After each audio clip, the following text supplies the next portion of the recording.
students, আমি আগৰ ক্লাছত বংশগতি আৰু ক্ৰমবিকাশ পাঠটো আৰম্ভ কৰিছিলো আৰু তাত আমি বংশগতিনো কি হয় সেইখিনি বিষয়ে আমি গম পালো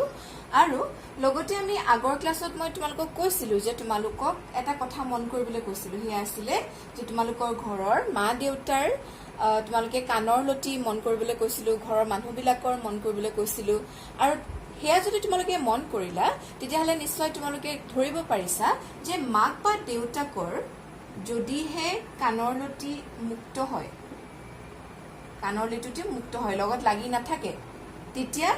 লৰা ছোৱালীৰো কি হয় কাণৰ লটিটো মুক্ত হয় যদিহে মাক বা দেউতাকৰ কাণৰ লটিটো যুক্ত হয় তাৰমানে লাগি থাকে মই আগৰ ক্লাছত দেখুৱাইছিলো তোমালোকক ফটোৰ সহায়ত তেতিয়াহলে লৰা ছোৱালীৰো কি হ'ব যুক্ত হ'ব গতিকে এইটো ক্ষেত্ৰত আমি ক'ব পাৰো যে এই যেটো চৰিত্ৰ হয় এই চৰিত্ৰটো বংশানুক্ৰমিকভাৱে প্ৰবাহ হৈছে তাৰমানে মাক দেউতাকৰ পৰা নিজৰ লৰা ছোৱালীলৈ আহিছে গতিকে ইয়াৰ পৰা আমি ক'ব পাৰো যে কাণৰ লটি যেটো হয় হি এটা এনেকুৱা চৰিত্ৰ যেটো মাক দেউতাকৰ পৰা লৰা ছোৱালীলৈ আহে এই বস্তুটো বৈজ্ঞানিকসকলেও পৰীক্ষা নিৰীক্ষা কৰি পেলাই আমাক কৈছে গতিকে এই যে মই ক'লো চৰিত্ৰবিলাক কাণৰ লটিটো ক্ষেত্ৰতে হওক চৰিত্ৰটো মাক দেউতাকৰ পৰা লৰা ছোৱালীলৈ আহিছে এই চৰিত্ৰটো কেনেকৈ আহিছে বা আমি গম পাওঁ যে ডিএনএৰ সহায়ত আহিছে ডিএনএৰ এটা কাৰ্যকৰী একক থাকে যেটোক আমি জিন বুলি কওঁ গতিকে জিনৰ সহায়ত মাক দেউতাকৰ পৰা লৰা ছোৱালীলৈ চৰিত্ৰবোৰ আহে হেতু হল কেনেকৈ আহে মানে জিনৰ সহায়ত আহে কিন্তু এই চৰিত্ৰবোৰ আহোতে কিছুমান কিবা হয়তো নিয়ম আছে নেকি বা কিছুমান এনেকুৱা নিয়ম তাহাঁতি মানি চলে নেকি মাক দেউতাকৰ পৰা লৰা ছোৱালীলৈ আহোতে সেইখিনি বিষয়ে আমি এতিয়া চাম তাৰ মানে আমি এতিয়া আলোচনা কৰিম এই চৰিত্ৰসমূহ যেতিয়া মাক দেউতাকৰ পৰা লৰা ছোৱালীলৈ আহে তেতিয়া কি নিয়মাৱলী মানি পেলাই আহে বা কি নিয়মৰ মতে এই চৰিত্ৰবোৰ প্ৰবাহ হয় এটা বংশৰ পৰা মানে এটা মাক দেউতাকৰ জেনেৰেশ্যনৰ পৰা ইটো জেনেৰেশ্যনলৈ কেনেকৈ যায় গতিকে এতিয়া আমি পঢ়িম যিবিলাক চাৰিত্ৰিক বৈশিষ্ট্য থাকে সেই চাৰিত্ৰিক বৈশিষ্ট্যসমূহ বংশানুক্ৰমিক প্ৰবাহৰ নিয়মবিলাক কেনেকেনো প্ৰবাহ হয় কেনেধৰণে মাক দেউতাকৰ জিনীয় চৰিত্ৰসমূহ সন্তানলৈ আহে সেই বিষয়ে আমি এটা চাম আৰু এই যিখিনি নিয়মাৱলী সেইখিনি পঢ়িবলৈ যাওঁতে আমি এজন ব্যক্তিৰ কথা আমি জানিবই লাগিব কাৰণ তেওঁৰ যথেষ্ট অৱদান আছে এই নিয়মাৱলীখিনি দিয়াত আৰু সেই ব্যক্তিজন হৈছে মেণ্ডেল বা আমি ক'ব পাৰো তেওঁৰ সম্পূৰ্ণ নামটো হৈছে গ্ৰেগৰ জোহান মেণ্ডেল গতিকে তেওঁৰ বিষয়ে যদি অকণমান আমি জানি থওঁ তেওঁ আচলতে এজন গণিতজ্ঞ হয় বা আমি মেথমেটিচিয়ান বুলি ক'ব পাৰো আৰু মেথছৰ যিটো সম্ভাৱনীয়তা হয় তাৰমানে প্ৰবেবিলিটিৰ সহায়ত তেওঁ এই নিয়মাৱলীখিনি কৰি উলিয়াইছিলে কেনেধৰণে এই চৰিত্ৰসমূহ যায় মাক দেউতাকৰ পৰা সন্তানলৈ সেই গোটেইখিনি তেওঁ কৰি উলিয়াইছিলে এজোপা উদ্ভিদৰ ওপৰত পৰীক্ষা নিৰীক্ষা কৰি আৰু সেই উদ্ভিদজোপা আছিলে মটৰ মাহৰ উদ্ভিদ গতিকে মেণ্ডেলে 7 বছৰ এই মটৰ মাহৰ ওপৰত এক্সপেৰিমেণ্ট কৰিছে বা পৰীক্ষাৱলী চলাইছে পৰীক্ষাৱলীসমূহ চলোৱাৰ পাছত তেওঁ কিছুমান নিৰ্দিষ্ট নিয়মাৱলী দিছে য'ৰ পৰা আমি আজি গম পাইছো যে এনেধৰণে মাক দেউতাকৰ পৰা চৰিত্ৰসমূহ সতি সন্ততিলৈ যায় গতিকে সেইটো বিষয়ে আমি জানিম তাৰ আগতে মেণ্ডেলেনো এইটো কেনেকৈ উলিয়ালে সেইটো চোৱাৰ আগতে আৰু দুটামান কথা আমি জানি লম এতিয়া আমি কৈ আহিছো যে বাৰে বাৰে কৈছো যে মাক আৰু দেউতাকৰ কিছুমান জিনীয় চৰিত্ৰ সন্তানলৈ আহে কিন্তু সেই সন্তানত আমি কাৰোবাৰ কোন মাকৰে চৰিত্ৰ দেখুৱাব নে দেউতাকৰ চৰিত্ৰই দেখাব কোনটো পক্ষৰ চৰিত্ৰ আচলতে বেছিকে দেখা দিব হেতুনো কেনেকৈ আমি গম পাম যদি এনেকুৱা হয় যে মাক দেউতাকৰ জিনৰ প্ৰভাৱতেই যে সন্তানৰ গোটেই আমি ক্ৰিয়াকলাপখিনি ধৰিব পাৰিম বা জিনৰ চৰিত্ৰখিনি দেখা পাম তেতিয়াহ'লে তাৰ পৰা আমি যদি ক'বলৈ যাওঁ তেতিয়াহ'লে এটা সন্তানে মাক দেউতাকৰ সমানে সেইখিনি চৰিত্ৰ তেওঁ দেখা দিব কিন্তু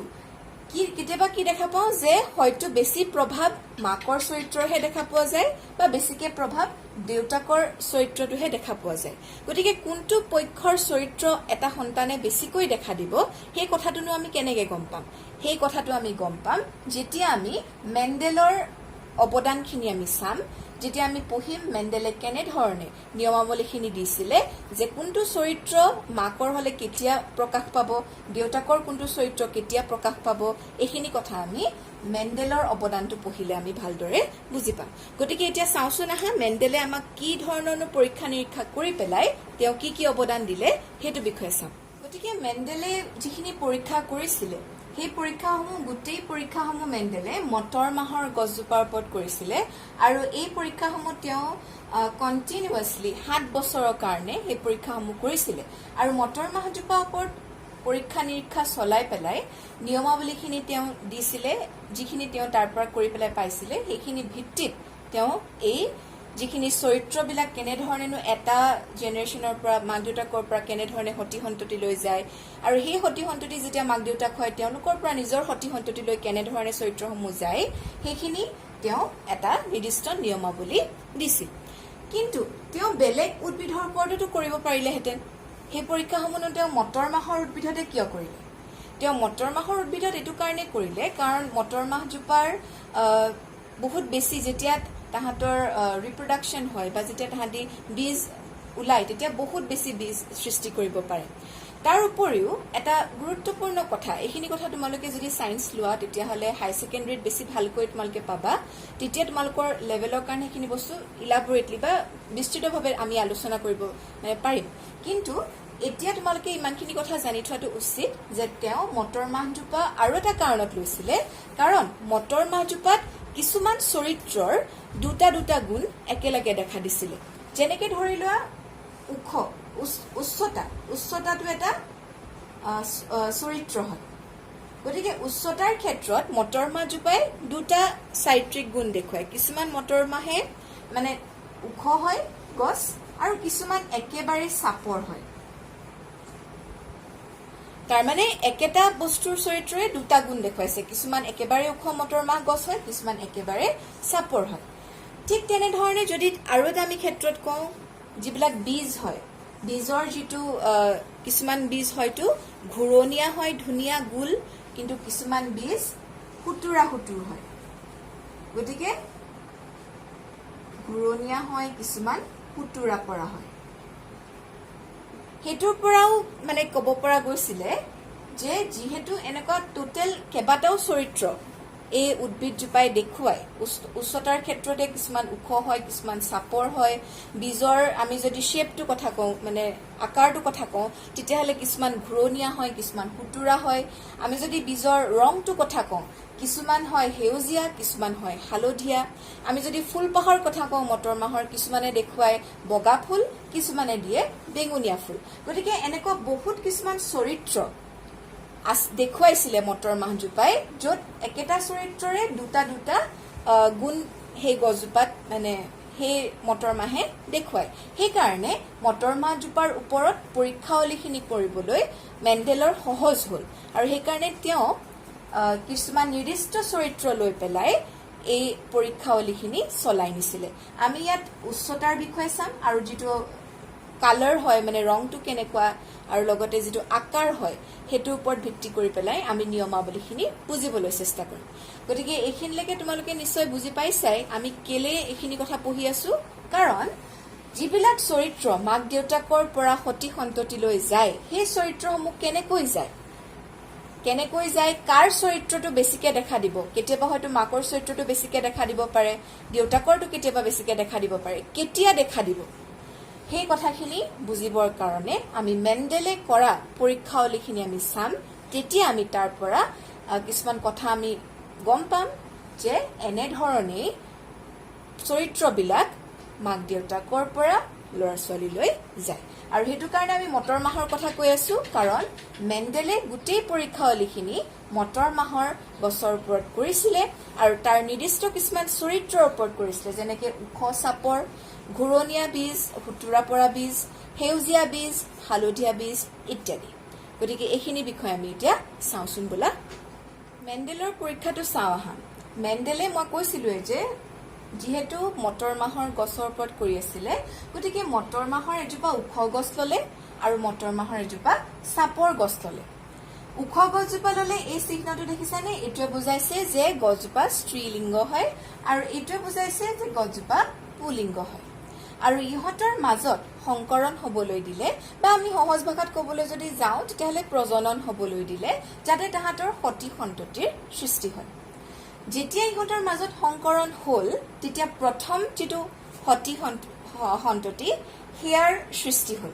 আৰু সেইকাৰণে এইটো কোৱা হৈছে F1 সন্ততি 1টোৱে বুজাইছে যে প্ৰথম যিটো সন্তান হয় হিয়া F1 গতিকে এই যিটো সংকৰণ হ'ল ইয়াৰ ফলত দেখা গ'ল যে গোটেই যিখিনি F1 আছিলে F1ৰ সন্তান আছিলে গোটেইখিনি গছেই ওখ হ'ল এজোপা গছো চাপৰ নহ'ল তাৰমানে আমি ক'ব পাৰোঁ যে ইয়াত হয়তো দেউতাকৰ যিটো চৰিত্ৰ আছিলে মানে চাপৰ গছৰ চৰিত্ৰটো ইয়ালে নাহিলে তাৰমানে এইখিনি বা আমি ক'ব পাৰোঁ যে হয়তো অকল এজন পেৰেণ্টৰহে হয়তো চৰিত্ৰ দেখা দিলে সেইকাৰণে কিজানি ওখ হ'ল নেকি এই কথাটো তেনেকৈ বুলি ভাবি ল'বা দেই গতিকে সেইকাৰণে কি হৈ গ'ল গোটেই গছখিনিয়ে হয়তো ওখ হ'ল এইখিনিতে যিহেতু কথাখিনি ইমান স্পষ্ট নহ'ল যে কাৰ চৰিত্ৰনো কালে আহিলে মাক দেউতাকৰ কোনটো চৰিত্ৰনো সন্তানলৈ আহিলে সেই কথাটো ইমান স্পষ্ট নহ'ল কাৰণে মেণ্ডেলে কি কৰিলে এই F1 সন্ততিৰ মাজতে তাহাঁতৰ মাজতে আকৌ প্ৰজনন ঘটালে তাৰমানে স্বপৰাগযোগ বুলি কোৱা হয় F1 চেল্ফিং তাৰমানে F1ত যিটো ওখ উদ্ভিদ পাইছিলে দুজোপা যেনিবা ওখ উদ্ভিদ পাইছিলে সেই দুজোপাৰ মাজতে আকৌ স্বপৰাগযোগ কৰিলে বা তাহাঁতৰ মাজত প্ৰজনন হ'বলৈ দিলে যেতিয়া এই দুজোপা ওখ গছৰ মাজত যিটো F1ত পাইছিলে F1ত পোৱা ওখ গছ দুজোপাৰ মাজত যেতিয়া প্ৰজনন হ'ল তেতিয়া তাহাঁতৰ ফলত যিখিনি সন্ততি সৃষ্টি হ'ল সেইখিনিক কোৱা হয় F2 সন্ততি F2 সন্ততিখিনিত দেখা পোৱা গ'ল যে কিছুমান উদ্ভিদ বা মটৰ মাহৰ গছ ওখ ওলালে আৰু কিছুমান চাপৰ ওলালে আৰু ইয়াৰ যিটো অনুপাত সেইটো আছিলে 3:1 অনুপাতত ওলালে তাৰমানে 3জোপা ওখ গছ আৰু এজোপা চাপৰ গছে দেখা দিলে গতিকে ইয়াৰ পৰা আমি কি ক'ব পাৰোঁ যে মাক দেউতাকৰ চৰিত্ৰখিনি ইয়াত মাক দেউতাকৰ চৰিত্ৰ কি আছিলে ওখ আৰু চাপৰ গছ গতিকে এই চৰিত্ৰখিনি F2ত গৈ পেলাই দেখা দিলেগে তাৰমানে সন্তানৰ ক্ষেত্ৰত আমি কি দেখা পালোঁ কিছুমান ওখ হ'ল আৰু কিছুমান চাপৰ হ'ল যদিও F1ত সেইখিনি কথা ইমান ভালকে স্পষ্টকে ধৰা পৰা নাছিল তথাপিও F2ত আমি ভালকে গম পাই গলো যে মাক দেউতাকৰ চৰিত্ৰসমূহ সন্তানলৈ এনেধৰণে প্ৰবাহ হয় বা সন্তানলৈ যায় যদি নগলহেঁতেন যদি ওখ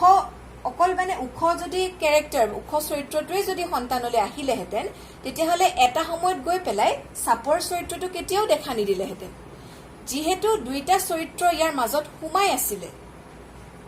আছিলে দেখা দিব পৰা নাছিলে কিন্তু পিছত সি দেখা দিব পাৰিলে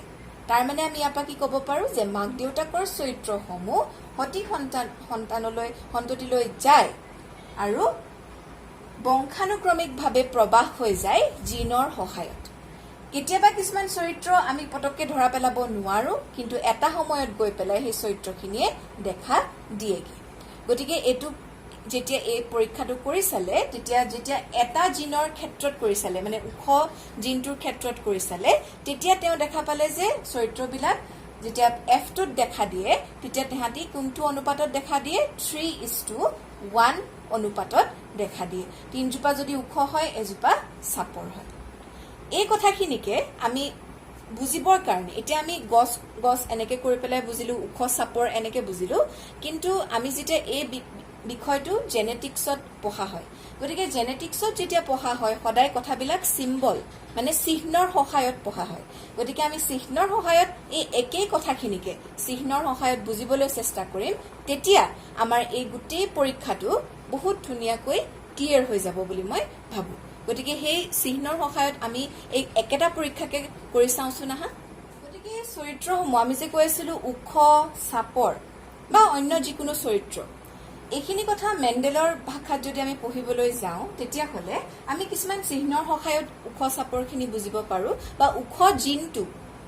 যিহেতু এটা জিন হয় যিটো জিনে এই বস্তুটো এজোপা গছ ওখ হ'ব নে চাপৰ হ'ব নিৰ্ধাৰণ কৰে গতিকে সেই জিনটোনো কেনেকৈ প্ৰকাশ কৰা হয় সেইটো চাওঁ সদায় জিনবিলাক প্ৰকাশ কৰিবৰ কাৰণে আমি জেনেটিক্সত আমি কিছুমান এলফাবেট ব্যৱহাৰ কৰোঁ এলফাবেট যেনেকৈ ABCD তেনেকুৱা এলফাবেট ব্যৱহাৰ কৰোঁ গতিকে যিহেতু ওখটো ইংৰাজীত তল হয় সেইটো কাৰণে তলৰ কেপিটেল টিটো ব্যৱহাৰ কৰা হয় গতিকে ওখটো বুজাবৰ কাৰণে ওখ জিনটো বুজাবৰ কাৰণে ক্যাপিটেল টি ব্যৱহাৰ কৰা হয় গতিকে ক্যাপিটেল টি টোৱে এটা জিন বুজায় যোনটোৱে ওখ গছ এজোপা বুজাব আৰু ক্যাপিটেল টি স্মল টি যদি থাকে তেতিয়া হলে সেই জিনটোৱেও বুজায় যে গছজোপা ওখ হয় আৰু সাপৰটো বুজাবৰ কাৰণে সদায় আমি এলফাবেটবোৰ স্মল লেটাৰত ব্যৱহাৰ কৰো স্মল লেটাৰ ব্যৱহাৰ কৰো সেইকাৰণে ইয়াত কি ব্যৱহাৰ কৰিম স্মল টি গতিকে সাপৰ জিনটো বুজাবৰ কাৰণে সদায় স্মল টি ব্যৱহাৰ কৰা হয় এটো জিনে কি বুজায় যে উদ্ভিদজোপা সাপৰ হ'ব আৰু এটো ইয়াৰ জিন হয় গতিকে ওখ বুজাবৰ কাৰণে দুটা জিন আহি পৰে ক্যাপিটেল টি নহলে বা ক্যাপিটেল টি স্মল টি গতিকে এডখত তোমালোকে যদি মন কৰা তেতিয়াহলে দেখিবা যে ক্যাপিটেল টি যদি এটা থাকে তেতিয়া হলেও গছজোপা কি হ'ব গছজোপা ওখ হ'ব কিন্তু দুইটা যদি স্মল টি হৈ যায় গছজোপা কেতিয়াও ওখ হ'ব নোৱাৰে গছজোপা সাপৰ হ'ব তাৰ মানে ইয়াত আমি ক'ব পাৰো যে ক্যাপিটেল টি যেটো হয় ক্যাপিটেল টি টো এটা প্ৰভাৱ আছে তাৰ প্ৰভাৱটো থাকিলে গছজোপা ওখ হ'বই ক্যাপিটেল টি টো যদি নাথাকে তেতিয়াহলে গছজোপা সাপৰ হ'ব ক্যাপিটেল টি যদি দুটাই ক্যাপিটেল টি হয় তেতিয়াহলে গছজোপা ওখই হ'ব কোনো কথাই নাহে কিন্তু এটাও যদি ক্যাপিটেল টি থাকে তাৰ লগত যদি এটাহে স্মল টি থাকে তেতিয়াহলে তাৰ প্ৰভাৱটো ইমানেই বেছি যে ই স্মল টিৰ যেটো সাপৰ গুণ হয় হেতু প্ৰকাশ হ'বলৈ নিদিয়ে তাৰমানে তাক দবাই ৰাখে গতিকে এটো ক্ষেত্ৰত আমি ক'ব পাৰো যেটো আমাৰ ক্যাপিটেল টি হয় হি এনেকুৱা এটা চৰিত্ৰ প্ৰতিনিধিত্ব কৰে যেটো বহুত বেছি প্ৰভাৱী হয় সেইকাৰণে এই চৰিত্ৰটো ক্যাপিটেল টি টোক আমি কওঁ যে ই এটা প্ৰভাৱী চৰিত্ৰ বা আমি এটো ইংৰাজীত যদি ক'বলৈ যাওঁ এটো কোৱা হয় ডমিনেন্ট ক্যাৰেক্টাৰ তাৰমানে ই ডমিনেট কৰে ই যেতিয়া থাকে হি ইয়াৰ গুণখিনি দেখা পাবলৈ নিদিয়ে সদায় ওখই হ'ব গছজোপা ঠিক তেনে ধৰণে যেতিয়া স্মল টি দুইটা একেলগে থাকিব তেতিয়াহে হি তাৰ নিজৰ গুণখিনি দেখা দিব কিন্তু স্মল টি টো ইয়াৰ লগত যেতিয়া আছে হি সাপৰ গুণটো দেখা দিব পৰা নাই তাৰ মানে ইয়াৰ প্ৰভাৱটো বেছি নাই গতিকে স্মল টি টোক সেই কাৰণে কোৱা হয় এটা অপ্ৰভাৱী চৰিত্ৰ স্মল টি টোক আমি কওঁ অপ্ৰভাৱী চৰিত্ৰ বা ইংৰাজীত এটো কোৱা হয় ৰিসেসিভ ক্যাৰেক্টাৰ বুলি গতিকে আমি সদায় যেতিয়া এনেকুৱা ধৰণৰ মেন্ডেলৰ ক্ৰস সমূহ পঢ়িম এবিলাকক ক্ৰস বুলি কোৱা হয় ইংৰাজীত গতিকে এনেকুৱা ধৰণৰ যেতিয়া আমি পৰীক্ষাৱলী সমূহ পঢ়িম মেন্ডেলৰ তেতিয়া সদায় আমি চিহ্ন বিলাক ব্যৱহাৰ কৰি পেলাই পঢ়িম হেতু কাৰণে সদায় মনত ৰাখি থবা যে এটা জিন উখটো এটা চৰিত্ৰ হয় উখ চৰিত্ৰটো দেখা দিবৰ কাৰণে সদায় তাৰ কাৰণে এটা জিন থাকিব লাগিব এটা কাৰ্যকৰী একক থাকিব লাগিব যেটো জিন হয় আৰু সেই জিনটো এটা জিনত এটা চৰিত্ৰ প্ৰকাশ পাবৰ কাৰণে এনেকুৱা দুটা থাকে হেগিটাক এলিল বুলি কোৱা হয় দুটা এলিল থাকে আৰু সেই দুইটাৰে যদি দুইটাই প্ৰভাৱী হয় তেতিয়াহলে তো কথাই নাই প্ৰভাৱী চৰিত্ৰটোৱে দেখা দিব কিন্তু যদি দুইটাই অপ্ৰভাৱী হয় তেতিয়াহলে ইটো চৰিত্ৰ দেখা দিব যেটো মানে প্ৰভাৱী নহয় যেনেকে উখটো এটা প্ৰভাৱী চৰিত্ৰ কিন্তু সাপৰটো প্ৰভাৱী চৰিত্ৰ নহয় গতিকে ক্যাপিটেল টি থাকিলে গছজোপা ওখ হ'ব ক্যাপিটেল টি স্মল টি থাকিলেও গছজোপা ওখ হ'ব কাৰণ ক্যাপিটেল টি টো এটা প্ৰভাৱী চৰিত্ৰ যেটোৱে কেতিয়াও এটুক তাৰ যিখিনি সাপৰ গুণ হয় সেইখিনি দেখা দিবলৈ নিদিয়ে আৰু এটো এটা অপ্ৰভাৱী চৰিত্ৰ সেইকাৰণে ইয়াৰ লগত থাকুতে হি নিজকে এক্সপ্ৰেছ কৰিব নোৱাৰে গতিকে এইখিনিলৈকে তোমালোকৰ নিশ্চয় ক্লিয়াৰ হৈছে চেপ্টাৰটো তোমালোকৰ কাৰণে অকনমান কমপ্লিকেটেড হ'ব পাৰে গতিকে কথাবিলাক মন দি শুনি যাবা নহলে তোমালোকৰ বুজি পাওঁতে অলপমান অসুবিধা হ'ব কিবা বুজি নাপালে আকৌ আগৰখিনি ৰিৱাইন্ড কৰি পেলাই চাবা তেতিয়া কথাখিনি তোমালোকৰ মনত সোমাই গৈ থাকিব আৰু এইটো চেপ্টাৰ যিমানে ভালকে পঢ়িবা পঢ়ি বুজি গৈ থাকিবা লগে লগে তেতিয়াহে বুজি পাবা কিন্তু যদি মাজত পঢ়িবলৈ এৰি দিয়া পৰীক্ষা সময়ত পঢ়িম বুলি ৰাখি থোৱা তেতিয়াহলে তোমালোকে এটো নোৱাৰিবা গতিকে সমানে পঢ়ি যাবা চাই যাবা লিখি যাবা এতিয়া আমি এই গোটেই আগৰ যেটো কৰিছিলো মেন্ডেলৰ পৰীক্ষাটো এই চিহ্নবিলাকৰ সহায়ত এতিয়া কৰি চাম তেতিয়া আমি বেছি ভালকৈ বুজি পাম কোনটো চৰিত্ৰনো কেলে প্ৰকাশ পালে এতিয়া ভালকে মন কৰি যাবা আমি আগৰটোত কি কৈছিলো মেণ্ডেলে এজোপা ওখ গছ লৈছিলে আৰু এজোপা চাপৰ গছ লৈছিলে ওখ গছটো মই কেনেকে বুজাইছো চিহ্নৰ সহায়ত কেপিটেল টি মই অলপ আগত কলোৱে আৰু চাপৰ গছজোপা আমি বুজাইছো স্মল টিৰ সহায়ত আৰু ইহঁতৰ মাজত সংকৰণ হবলৈ দিলে বা আমি ক'ব পাৰো যে প্ৰজনন হবলৈ দিলে গতিকে যেতিয়া প্ৰজনন হ'ব তেতিয়াটো প্ৰত্যেকৰে ক্ষেত্ৰত কি হ'ব লাগিব এয়া যদি মাতৃ হয় এয়া যদি পিতৃ হয় তেওঁলোকৰ জনন কোষৰ সৃষ্টি হ'ব লাগিব তোমালোকে এইখিনি আগতে পঢ়ি আহিছা 9ত পঢ়িবলৈ পাইছা 8তো তোমালোকে প্ৰজননৰ বিষয়ে পঢ়িছা গতিকে যেতিয়া প্ৰজনন হয় তেতিয়া কি হয় জনন কোষৰ সৃষ্টি হ'ব গতিকে জনন কোষৰ সৃষ্টি যেতিয়া হ'ব তেতিয়া কি হ'ব এই যেটো জিন হয় ইয়াৰ এইখিনি যিখিনি গুণ হয় খিনি ভাগ হৈ পেলাই এটা জনন কোষত সোমাব গতিকে এটো এটা জনন কোষ সৃষ্টি কৰিব এটোৱে আন এটা জনন কোষৰ সৃষ্টি কৰিব যেটো মাতৃ ভাগৰ হ'ব ঠিক তেনেকৈ পিতৃ ক্ষেত্ৰটো কি হ'ব এই যেটো সাপৰ ক্যাৰেক্টাৰ আছিল সাপৰ চৰিত্ৰ আছিল ইয়াত থকা স্মল টিটোৱে জনন কোষৰ সৃষ্টি কৰিব ইয়াৰ পৰা এটা জনন কোষ সৃষ্টি হ'ব ইয়াৰ পৰা আন এটা জনন কোষৰ সৃষ্টি হ'ব গতিকে এইখিনিতে কি হৈ গ'ল কিছুমান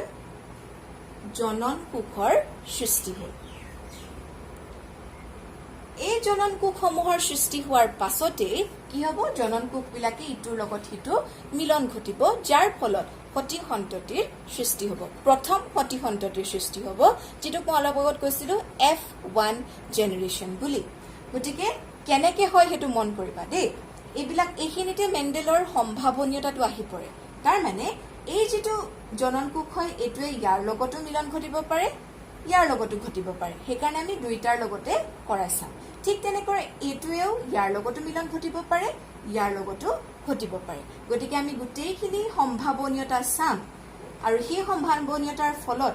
কেনেকুৱা ধৰণৰনো সতি সন্ততিৰ সৃষ্টি হ'ব পাৰে হেতু বিষয়ে আমি চাম গতিকে এই জনন কোষটোৱে যদি ইয়াৰ লগত মিলন হয় তেতিয়াহলে কি হ'ব কেপিটেল টি আৰু ইয়াৰ পৰা কি আহিব স্মল টি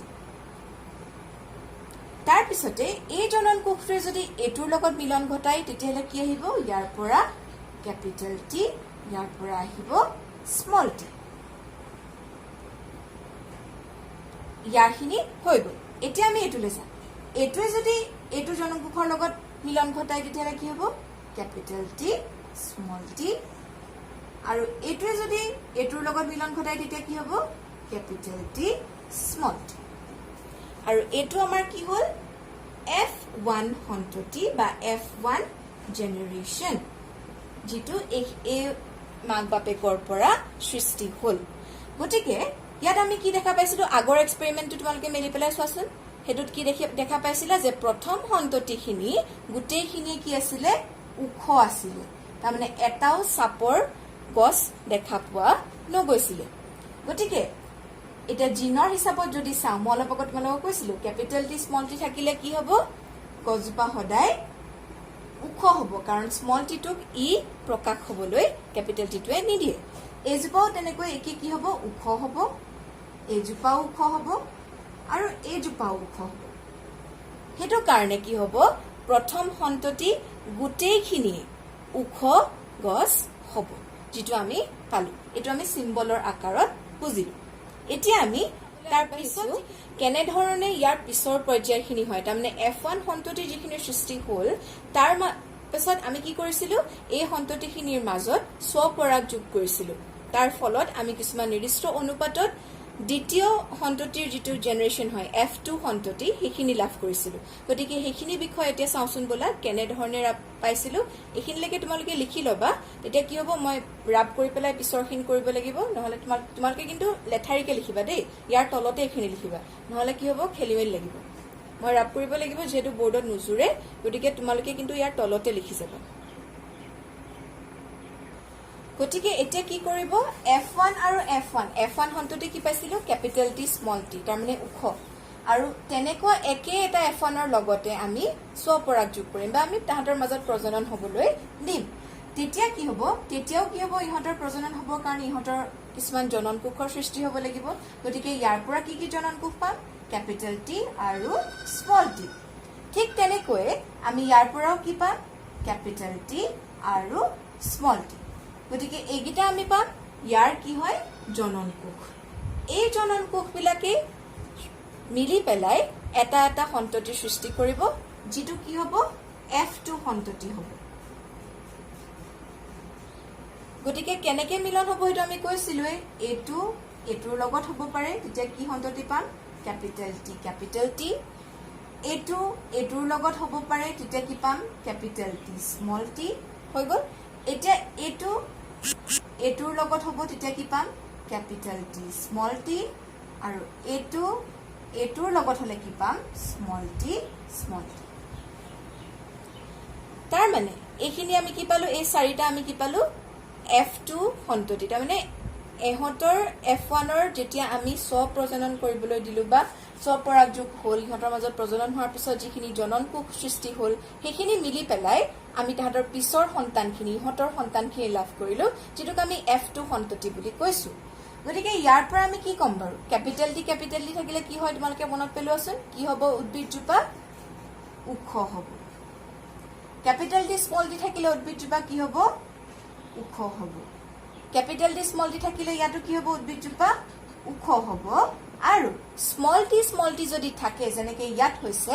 উদ্ভিদজোপা কি হ'ব সাপৰ হ'ব তাৰ মানে ইয়াৰ পৰা আমি কি ক'ব পাৰো যে ইয়াত আমি কি দেখিলো ইয়াত আমি দেখা পালো যে সতি সন্ততিখিনি যেতিয়া সেকেন্ড জেনাৰেশনত হল F2 সন্ততিখিনি কি হল তিনটা উখ পালো আৰু এটা কি পালো সাপৰ পালো সেই কাৰণে ইহতৰ অনুপাতটো কি হয় 3:1 তিনটা উখ এটা সাপৰ গতিকে ইয়াৰ পৰা আমি কি গম পালো প্ৰথমতে আমাৰ পেৰেন্ট গিটা কি আছিল ক্যাপিটেল T আছিল আৰু এটা পেৰেন্ট কি আছিল স্মল t আৰু এওঁলোকৰ এখিনি চৰিত্ৰ আমি আহি পেলাই এটা জেনাৰেশনত বা আমি ক'ব পাৰো যে পিছৰ সন্তানখিনি ক্ষেত্ৰত হলেও আমি দেখা পালো আৰু যেটো দ্বিতীয় জেনাৰেশন আছিল তাত আমি কি দেখা পাইছিলো তাহাতৰ সন্তানখিনি ক্যাপিটেল T স্মল t হৈছিল তাৰ মানে এটা মাকৰ পৰা আহিছিল স্মল t টো দেউতাকৰ পৰা আহিছিল গতিকে এনে ধৰণে কি হয় যেতিয়া প্ৰজনন হয় মাক দেউতাকৰ জনন কোষৰ সৃষ্টি হয় এই জনন কোষসমূহ মিলি পেলাই ইয়াৰ পৰা এটোৰ লগত মিলি পেলাই এটো হয় গতিকে তেতিয়া আমি উখ পাও ঠিক তেনেকৈ এটোৰ লগত এটো মিলিলে আমি এটো পাম তেতিয়াও উখ হ'ব গতিকে এনে ধৰণে চৰিত্ৰসমূহ মাক দেউতাকৰ পৰা লৰা ছোৱালীলৈ যায় প্ৰথমতে আমি কি কৰিছিলো তোমালোকক যদি মই মনত পেলাবলৈ কওঁ ক্যাপিটেল T আছিল স্মল t আছিল হয়নে গতিকে ক্যাপিটেল T ৰ পৰা এটো আহিছিল ইয়াৰ পৰা স্মল t আহিছিল এই দুটা মিলি পেলাই কি সন্তান লাভ কৰিছিল ক্যাপিটেল T স্মল t তাৰ মানে এটা চৰিত্ৰ মাকৰ পৰা এটো চৰিত্ৰ দেউতাকৰ পৰা সন্তানটোৱে লাভ কৰিছে আৰু লাভ কৰি পেলাই কোনটো চৰিত্ৰ দেখা দিছে যেটো চৰিত্ৰ বেছি প্ৰভাৱী হয় উখ কেলে হল কাৰণ ইয়াত ক্যাপিটেল T টো বেছি প্ৰভাৱী হয় ইয়াত সাপৰ কেলে হল কাৰণ ইয়াত দুইটাই অপ্ৰভাৱী চৰিত্ৰ আছে স্মল t হয় গতিকে ইয়াৰ পৰা আমি কি ক'ব পাৰো যে চৰিত্ৰসমূহ এটা সন্তানে মাক দেউতাকৰ পৰা লাভ কৰে আৰু এই চৰিত্ৰসমূহ কোনটো প্ৰকাশ হ'ব যেটো বেছি প্ৰভাৱী চৰিত্ৰ হয় হেতুহে প্ৰকাশ হ'ব ইয়াত ক্যাপিটেল T টো প্ৰভাৱী কাৰণে এই গজজোপা উখ হ'ব কিন্তু ইয়াত কি হয় যেহেতু দুইটাই অপ্ৰভাৱী হয় সেই কাৰণে ইয়াত গজজোপা সাপৰ হৈছে এইখিনি কথা নিশ্চয় তোমালোকে বুজি পাইছা গতিকে এই বস্তুখিনি বাৰে বাৰে চাবা তেতিয়াহে বুজিবলৈ চেষ্টা মানে বুজিব পাৰিবা আৰু গুটেই এই যিখিনি মই কৰিছো বহিত লিখি যাবা নহলে বুজিবলৈ তোমালোকৰ অসুবিধা হ'ব গতিকে আজি ক্লাছত আমি পঢ়িলো কিছুমান চৰিত্ৰৰ বিষয়ে যিবিলাক মাক দেউতাকৰ পৰা সন্তানলৈ যাব পাৰে তাৰ পিছতে কিছুমান নিয়মাৱলী আছে যাৰ সহায়ত হেবিলাক যায় সেই নিয়মাৱলীখিনি কোনে দিছিলে মেণ্ডেলে দিছিলে তেওঁৰ বিষয়ে তোমালোকে অকনমান কিতাপত আছে পঢ়িবা আৰু তেওঁ এনেকুৱা এজন ব্যক্তি হয় যি বহুত আগতে আমাৰ কাৰণে ইমানখিনি নিয়মাৱলী যেতিয়া বিজ্ঞান ইমান বেছি ডেভেলপ হোৱাও নাছিলে তেনেকুৱা সময়তে তেওঁ ইমানখিনি কাম কৰি থৈ গৈছে গতিকে তেওঁ কথাখিনি তোমালোকে জানিবলৈ চেষ্টা কৰিবা লগতে আমি আৰম্ভ কৰিলো মেণ্ডেলৰ পৰীক্ষাসমূহৰ বিষয়ে য'ত আমি গম পালো যে তেওঁ কিছুমান চৰিত্ৰ মটৰ মাহৰ কিছুমান চৰিত্ৰত কাম কৰিছিল 7টা বছৰ আৰু তাৰ পিছত তেওঁ কিছুমান নিয়মাৱলী আমাক দিছিলে আৰু তাৰে ভিতৰত আমি প্ৰথমটো পঢ়িলো য'ত তেওঁ উখ আৰু সাপৰ মটৰ মাহৰ ওপৰত কাম কৰি পেলাই দিছিলে যে চৰিত্ৰসমূহ কেনে ধৰণে মাক দেউতাকৰ পৰা সতি সন্ততিলৈ যায় আৰু এই চৰিত্ৰসমূহ যোৱাৰ পাছত 3:1 অনুপাতত চৰিত্ৰখিনিয়ে পিছত গৈ পেলাই এটা সতি সন্ততিৰ যিটো প্ৰজন্ম হয় তাত গৈ পেলাই দেখা দিয়েগে আৰু তেতিয়া আমি দেখা পাইছিলো যে মাক বা দেউতাকৰ যিখিনি চৰিত্ৰ হয় জনন কোষৰ মিলনৰ ফলত সন্তানটোৱে লাভ কৰে এটা চৰিত্ৰ মাকৰ পৰা এটা চৰিত্ৰ দেউতাকৰ পৰা গতিকে আমি হেতুৰ পৰা আমি গম পাই গলো যে সদায় কিছুমান চৰিত্ৰ আছে যিবিলাক বংশানুক্ৰমিকভাৱে মাক দেউতাকৰ পৰা সন্তানলৈ যায় আৰু এইখিনি মেণ্ডেলৰ এটা জিনৰ পৰীক্ষাৰ পৰা আমি গম পালো আৰু মেণ্ডেলৰ এটা জিনৰ পৰীক্ষাৰ পৰা আমি অনুপাত কি লাভ কৰিলো 3:1 অনুপাতত চৰিত্ৰখিনিয়ে দেখা দিয়ে বাকিখিনি বস্তু যেনেকে ধৰি লোৱা আছে আমাৰ এই চৰিত্ৰসমূহ কেনেধৰণে প্ৰকাশ পাব পাৰে তাৰ লগতে আমাৰ আছে লিংগ নিৰ্ধাৰণ এই গোটেইখিনি বস্তু আমি পিছৰ ক্লাছত ভালদৰে আলোচনা কৰিম এইখিনি কথা ভালদৰে চাবা বুজিবলৈ চেষ্টা কৰিবা মই লিখা বস্তুখিনি লগতে লিখি বুজি যাবা তেতিয়াহে তোমালোকৰ ক্লিয়াৰ হ'ব নহলে খেলিমেলি লাগিব গতিকে বাকিখিনি বস্তু লৈ পেলাই আমি নেক্সট ক্লাছত লগ পাম আজি এই ক্লাছটো ইয়াতে সামৰিছো থ্যাংক ইউ